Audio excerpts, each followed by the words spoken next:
Ainda no texto base que nós lemos no início do culto, serei aqui breve, para não passarmos muito do horário. O texto base do Evangelho de João, capítulo 14, do versículo 1 ao versículo 6, que nós lemos, eu gostaria de meditar um pouco com os irmãos em cima dessa passagem, e assim que o Espírito Santo de Deus fale ainda mais ao seu coração. Diz assim: não se turbe o vosso coração. Credes em Deus, crede também em mim. Em mim, em Jesus. É Jesus que está falando. Na casa de meu Pai há muitas moradas. Se não fosse assim, eu vou-lo teria dito, pois vou preparar-vos lugar. E se eu for e vos preparar lugar, virei outra vez e vos levarei para mim, ou para mim mesmo, para que onde eu estiver estejais vós também. Mesmo vós sabeis para onde vou e conheceis o caminho. Disse-lhe Tomé: Senhor, nós não sabemos para onde vais e como podemos saber o caminho? Disse-lhe Jesus: eu sou o caminho, a verdade e a vida. Ninguém vem ao Pai senão por mim. Amém? Amém. Amados, essa passagem muito linda e muito conhecida, eu acredito que por todos aqui hoje. E eu gostaria de falar para os irmãos sobre só um pouquinho, a natureza de Deus. E uma das coisas que não faz parte da natureza de Deus é a morte. Entende? Veja que Jesus está dizendo assim, olha, não turbe o vosso coração.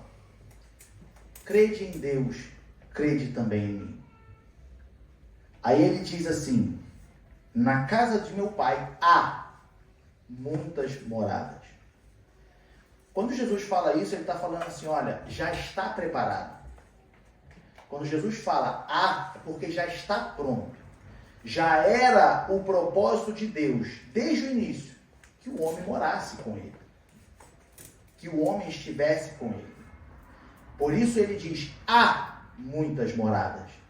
E aí ele bota aqui uma vírgula, ele fala assim, olha, e se não houvesse muitas moradas, eu iria para lá agora e prepararia, para que onde eu estiver, estejais vós também. É o que ele está falando.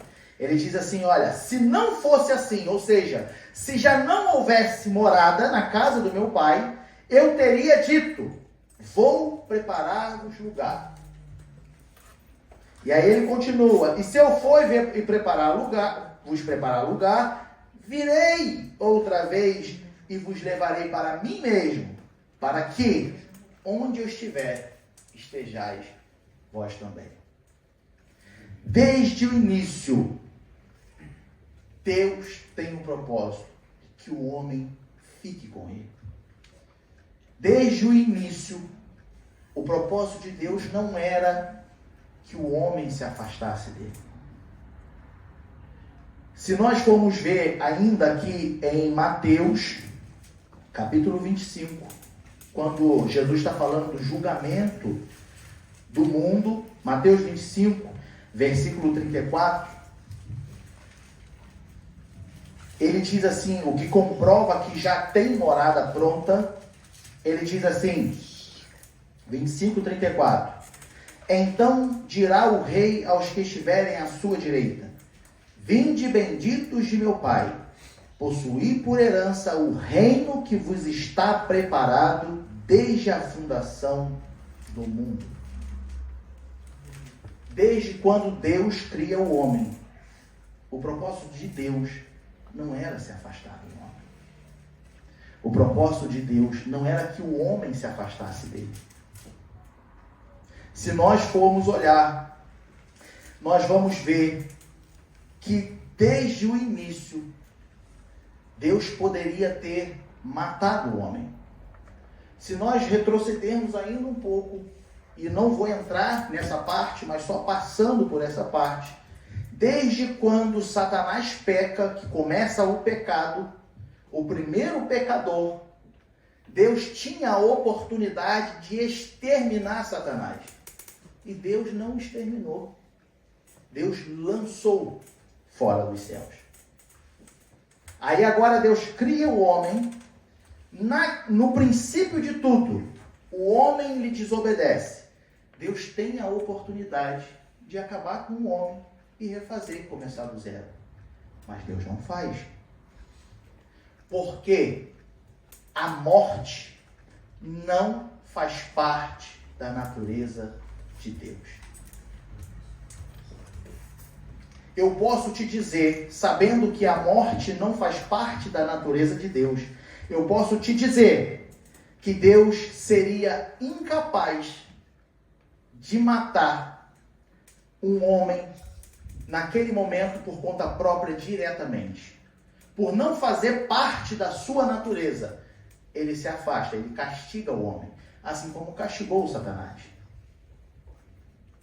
Fechando esse parente de Satanás, parênteses, com Satanás, Satanás vai ser jogado no lago do fogo ardente.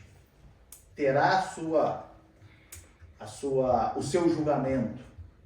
Meu irmão, mas Deus joga Satanás dos céus para a terra, espera passar aí milhares de anos para dar a condenação, mas a gente se esquece que um ano, um dia para Deus é como 1000 anos para nós. Ou seja, o tempo para Deus não passa como passa para nós. Quem sabe, para Deus, fazendo aqui uma alegoria, para Deus, ele acabou de jogar Satanás na terra e já está falando, já vou te castigar, peraí. Por causa da desobediência, por causa da soberba, por causa da ambição que subiu ao coração de Satanás. Entenda que Deus, ele ama o pecador, mas abomina o pecado. Deus, ele ama o que ele criou. Só que agora o que ele criou tem pecado. E agora quando ele vai exterminar o pecado, o homem é incapaz de aguentar e morre. O homem é aniquilado também. Por quê? Porque agora o pecado faz parte da natureza do homem. E por mais que Deus tenha a misericórdia, por mais que a sua graça nos alcance, chega uma hora que a medida de Deus, ela acaba. E quando essa medida de Deus acabar, ele vai exterminar o pecado. Só que quando ele exterminar o pecado, muitos morrerão. Por causa da natureza pecaminosa. Entenda que Deus, ele não mata, porque a morte não faz parte da natureza de Deus. Deus, ele é incapaz de matar diretamente. Meu irmão, mas muita gente morreu na Bíblia. Deus mesmo falou, olha, se o povo se levantar contra o meu povo, vai ser exterminado. Pecado. Deus extermina o pecado. E por consequência do pecado, o homem morre. Por causa disso, o homem morre. Vamos voltar de novo lá no Jardim do Éden. Lá no Jardim do Éden. Deus cria o homem.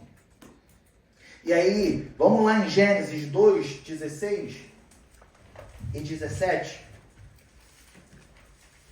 Gênesis 2, 16 e 17. Deus cria o homem. Está tudo lindo. Está tudo maravilhoso. E Deus chega para o homem e fala assim: e ordenou o Senhor Deus ao homem, dizendo: De toda árvore do jardim comerás livremente. Guarde isso. 17. Mas da árvore da ciência do bem e do mal, dela não comerás. Qual é a árvore que o homem não podia? Do bem e do mal. Eram quantas árvores?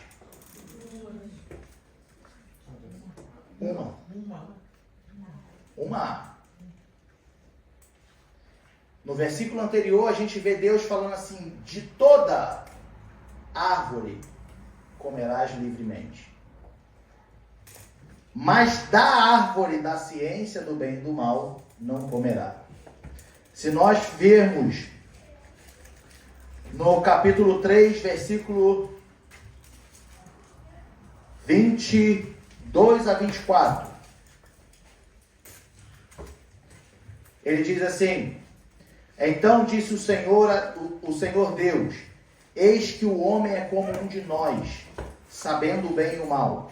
Ora, pois, para que não estenda a sua mão e tome também da árvore da vida, e coma e viva eternamente, o Senhor Deus, pois, o lançou fora do jardim do Éden para lavrar a terra de que fora tomado.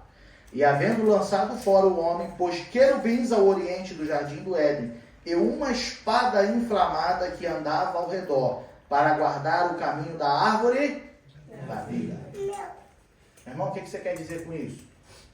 Quando Deus fala para o homem assim, de toda árvore comerás, estava também a árvore da vida. O homem também podia comer da árvore da vida. E por isso, o homem não morreria. Só que uma árvore o mataria. Uma árvore.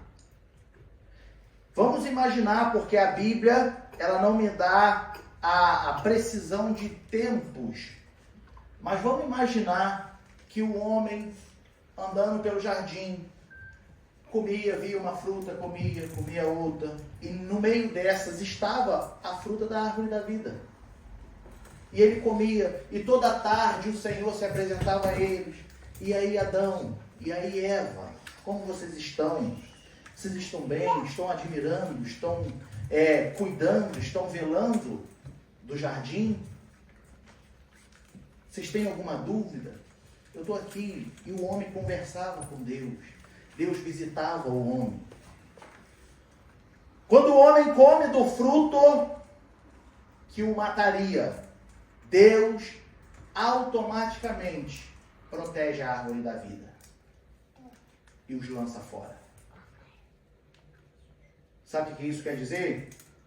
O jardim do Éden, desde o início, Deus nos mostra que tudo que Ele queria era que nós convivêssemos com Ele eternamente. O jardim do Éden representa a intimidade com Deus. O jardim do Éden representa uma vida com Deus. O jardim do Éden representa a amizade com Deus. Quando o homem erra,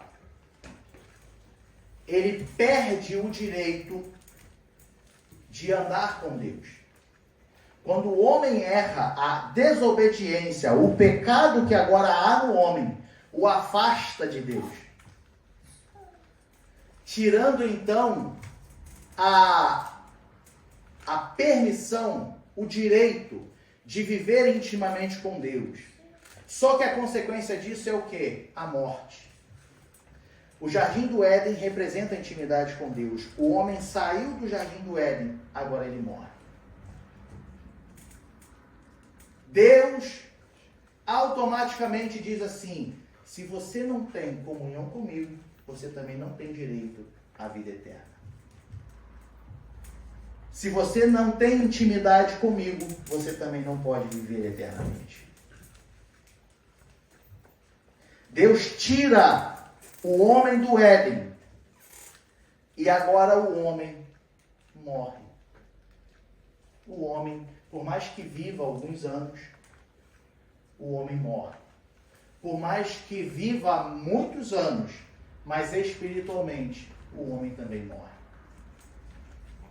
No princípio não era assim. Deus queria a amizade. Deus queria a intimidade. Deus queria a comunhão. Só que o homem saiu do seu habitat natural. E por isso morreu. Veja bem. Tudo na Bíblia, Deus deu a ordem para que fosse produzido. Se nós arrancarmos essa árvore da terra, o que vai acontecer com ela? Vai morrer. Se nós tirarmos um peixe da água, o que vai acontecer com ele? E se você sair de perto de Deus, você morre. Sabe por quê? No princípio, Deus falou assim, produz a terra. E a terra produziu. Deus falou, produz a água. A água produziu. Agora o homem, ele olhou para a Trindade e falou assim, façamos. Façamos. Em nós. Como nós. E por isso o homem morreu. Porque da mesma forma que você arranca uma planta da terra e ela morre, da mesma forma que você arranca um peixe da água e ele morre, o homem, longe de Deus, ele morre. O habitat natural do homem é Deus. É Deus. O habitat natural do homem é Deus. E longe dele, nós vamos morrer. Longe dele, nós não temos vida. Muitas das vezes a gente se acha autossuficiente, porque parte de Deus ainda está em nós, imagem e semelhança. Corrompido, mas ainda existe. E aí o homem se acha autossuficiente. O homem acha que ele pode andar sozinho. O homem acha que ele pode fazer isso, pode fazer aquilo. O homem acha que, estou estressado hoje, não quero saber de Deus. Porque minha vida só anda de cabeça para baixo, não quero saber de Deus. Certamente morrerá. Porque não há vida longe de Deus. Jesus, ele fala para os discípulos assim, olha, eu sou o caminho, eu sou a verdade e eu sou a vida. Se você está em mim, você tem vida. Se você caminha comigo, você tem vida. Se você aprende a minha verdade, você tem vida. Agora, longe de mim, você não se chega ao Pai. Longe de mim, você não chega ao Pai. A morte não faz parte da natureza de Deus. E mais uma prova disso, a gente vê lá em Ezequiel, quando ele fala no capítulo 33, versículo 11. Quando ele fala, 33, 11, ele diz assim, diz-lhes, vivo eu, diz o Senhor Jeová, que não tenho prazer na morte do ímpio, mas em que o ímpio se converta do seu caminho e viva. Convertei-vos dos vossos maus caminhos, pois por que razão morrereis, ó casa de Israel? Por que razão morrereis, ADN Berlim? Se ele não tem prazer na morte do ímpio. Sabe o que me faz refletir, meus amados? Como eu disse, Deus ama o pecador e abomina o pecado. O nosso erro, o nosso pecado, ele vai abominar, ele vai corrigir. E isso vai causar sequelas em nossa vida. Isso vai trazer dificuldades para nós. Mas ele nos ama. E ele não tem prazer em ver a nossa morte. Só que o que nos faz refletir são aquelas pessoas, crentes, cristãos, que têm prazer de jogar os outros no inferno. Se o próprio Deus lamenta pela morte do ímpio, lamenta pela nossa morte, Quem somos nós para falar com toda a ousadia que tu vai para o inferno? Seu hipócrita, seu miserável, seu imundo, pecador. E muitos falam isso com alegria. Muitos falam isso com um prazer. Não, porque eu vou para o céu, eles vão para o inferno. Saiba que Deus não se agrada. Saiba que Jesus disse assim: amar a Deus sobre todas as coisas e ao próximo como a ti mesmo. Sabe o que Jesus está falando? Assim como Deus ama a todos, vocês devem se enxergar, não com os olhos da carne, mas com os olhos de Deus. Se um ímpio vai morrer sem Deus, nós devemos chorar e lamentar. Se uma alma vai para o inferno, nós devemos lamentar e chorar, porque o nosso papel não foi cumprido. E não aplaudir e falar bem feito, e é isso mesmo, que vai arder no lago do fogo, e vai ficar com Satanás e os seus anjos.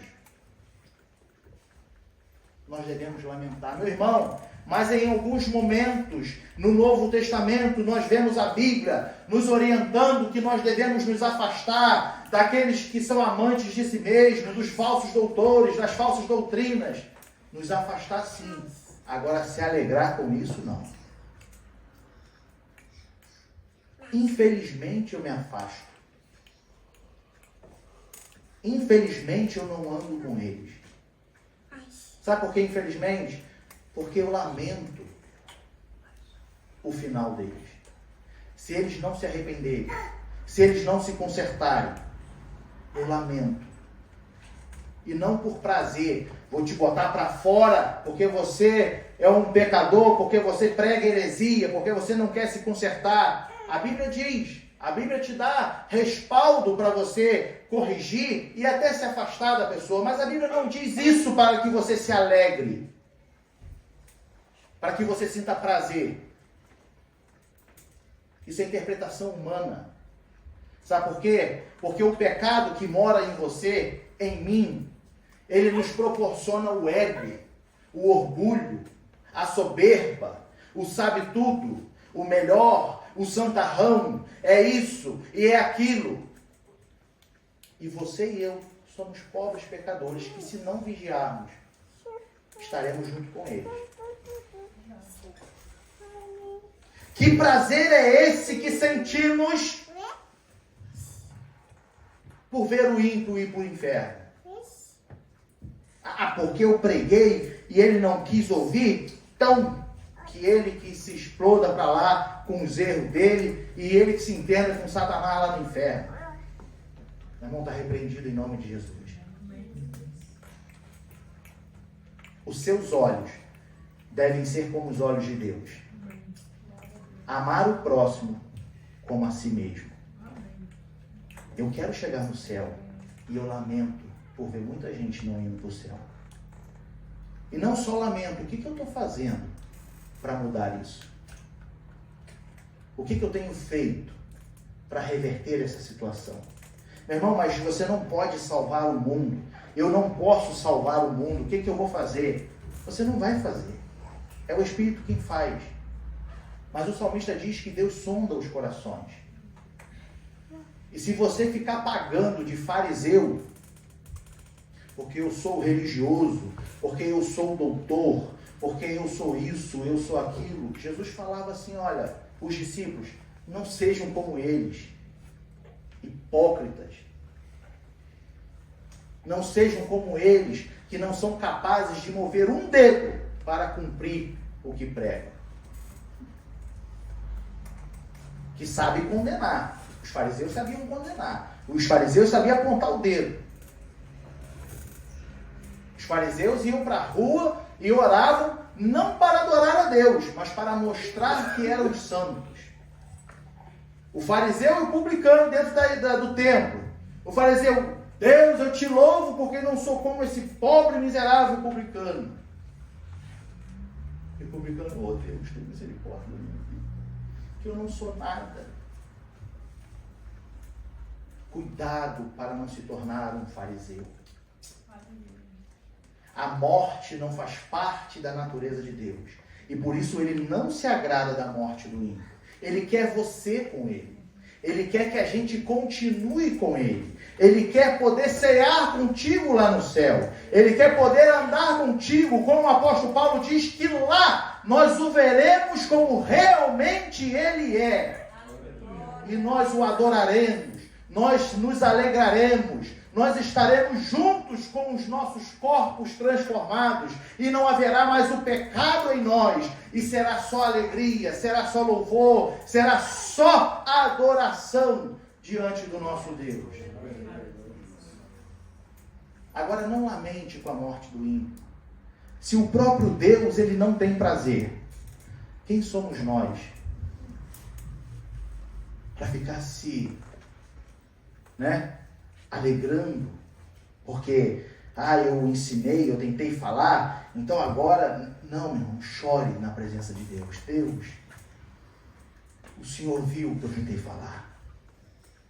Deus, o Senhor viu o que eu tentei ensinar. Mas eu não faço nada, é o teu Espírito quem faz. Dê-lhe uma oportunidade ainda de provar a ti. Dê-lhe uma oportunidade ainda de ter uma experiência contigo. Mas entrega a Deus. Voltando para o nosso texto base, para encerrarmos. João capítulo 14.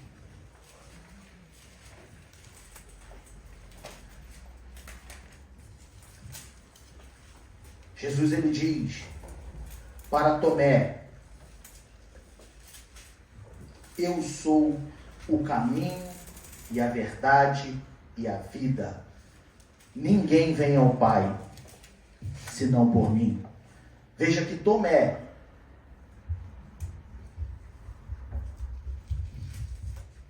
ele estava com Jesus, vendo o que Jesus falava, ensinava. Ele fala: que caminho é esse? Como é que eu vou saber para onde tu vai? Meus irmãos, não sejam Tomé. Saiba que nós temos o caminho. Saiba que nós temos a verdade. Saiba que nós temos a vida. Ele nos resgatou. Ele se entregou por nós, para que Deus tivesse agora a alegria, o prazer de poder olhar para o homem e falar através de Jesus Cristo, falar: esses são meus servos, esses são meus filhos. Através de Jesus Cristo, nós somos filhos de Deus.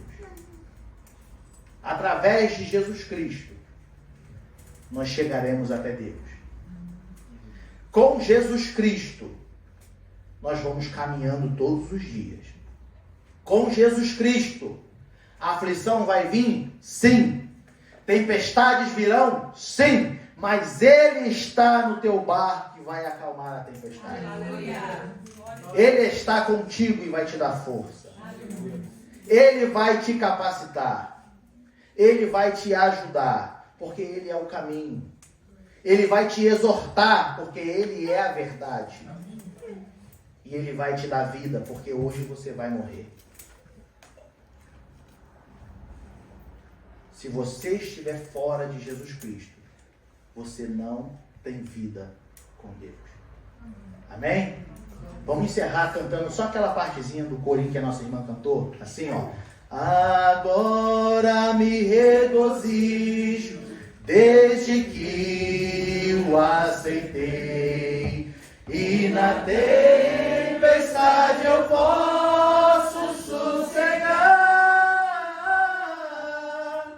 pois com Ele sou liberto do perigo e do mal, desde que estendeu a sua mão para mim. Quando Jesus, quando Jesus estendeu a sua mão, quando Ele estendeu a sua mão para mim, eu quero o quê?